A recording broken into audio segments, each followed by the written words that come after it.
Let's talk about. I want to talk about the Leafs. There are some rumors and stuff that we'll get to in Mason Lohrei's deal, but I want to talk a little Leafs because the Leafs asset management of the last 5 to 7 years has been, in my mind, pretty bad.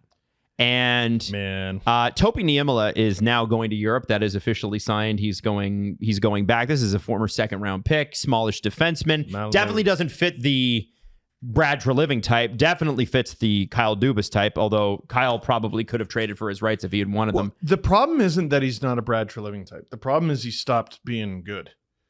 Last year, really small right-handed defenseman. You look at it and you go, yeah, but is he going to make it in the NHL? But he put up great numbers in the A. This past season, it's like, can he make it in the AHL? Maybe injuries, maybe play style, whatever it is. But where I want to go with this is, this is now the second guy, right? From the same trade. So the Leafs traded down in, I don't remember which year, 2020 or 2021. Senators got Clevin. They got Clevin, who... He's an NHLer. I liked him in the playoffs. He plays in the NHL. He's in the NHL. Leafs got Roni Hirvonen, who another smallish guy, battled injuries. He got a huge concussion from where? That's right, an intra-squad game at prospect camp. And then Topi Niemela, who just fizzled. And this is the thing. Sometimes, and no disrespect to, I'm going to use Fraser Minten as an example. Sure. Leafs traded Fraser Minten. They got Brandon Carlo.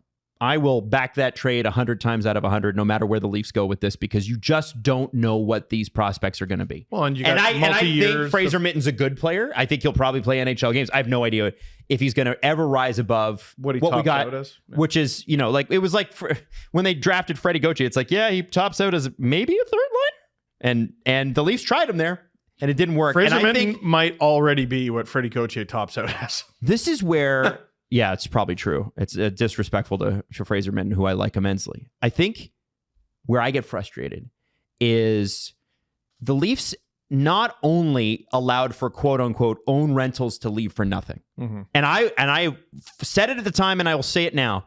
I would have rather the Leafs early on trade guys like Bozak and Van Riemsdyk, even though they were going to the playoffs, to get assets back that would have helped them in the longer term. Mm-hmm.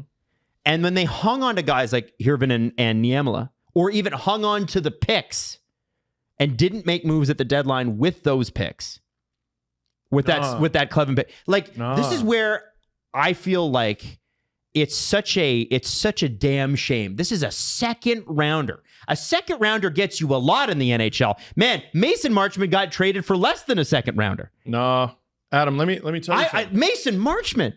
Guys, this is bad. That's bad. I'm just here to tell you, you should be, if you're mad at anything, you should be mad at that. So let me talk about something with Dubas, because we've criticized him a lot on the show, and I've had a few people yip back, and it's valid. Honestly, it's valid. Are they all named Kyle? They're all named Kyle, D, and they're like, yeah, but you sang his praises for a long time.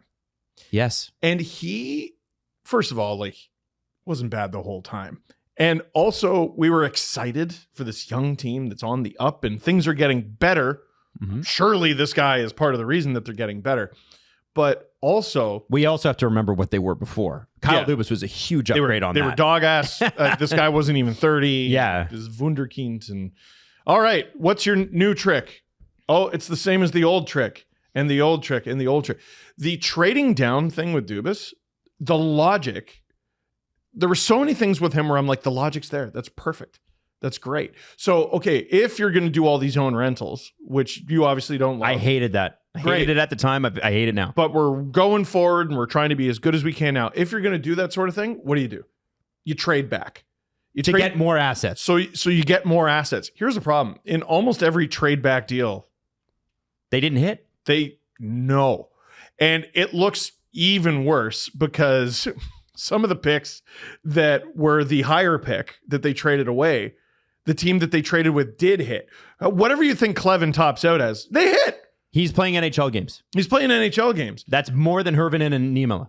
I'm trying to find, is this? No, that's not really the trade. They would pick guys in the third round, like SDA, Simeon Jurga-Chimtsev. Why? Well, because... Guys, he's small... And he doesn't, like the thing with they took bets on high skill short guys. But if he hits, you're going for the market. But if he hits ever worked. But if he hits, you're going for the market inefficiency. He's little and guys aren't drafting him because he's little. And then the more years pass by, you're like, oh, this is just, that's what he does every pick. Nearly every pick.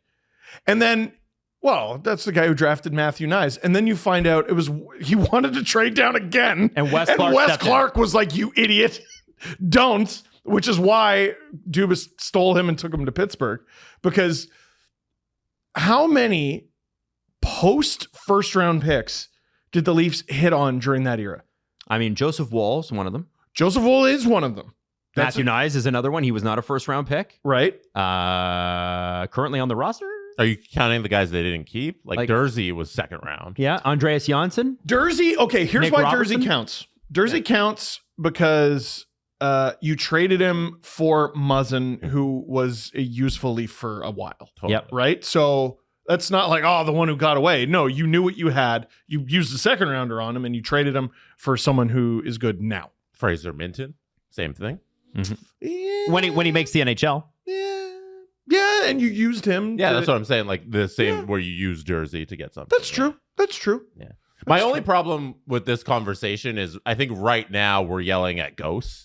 Like nobody, I don't think anybody in that front office who made all those decisions is around today. They're all still there. But like the guy in charge who's making the end of the decision is Brad Treliving, who didn't make any of these errors. That is true. Something like the own rentals of Bozak and JVR, that was 2018. That was the year to do it, right? When they were still young. Right, but like the decisions made in 2018, I don't think apply to the 25-26 season. Like that's so long. The Panthers have made plenty of mistakes since 2017. Yeah, I get it. I get it. I But, guess I just think that's the key thread running through this team. That's why I'm bringing it up. Yeah, and I think now finally they've made enough changes with Keith Pelly at the top, Brendan Shanahan gone, and Brad Treliving in there, finally putting in his own people in the front office, a new head coach that were enough removed from those individuals that right now sitting here, that regime feels very close, but we got to let this front office play out a little to see the fruits of their labor. And my problem we haven't with that seen that yet. is that I'm looking at, and this plays into a bigger discussion. There's a reason I brought Topi Niemela up. I'm not sure that you guys came in today going, man, I can't wait to do a dissertation on that.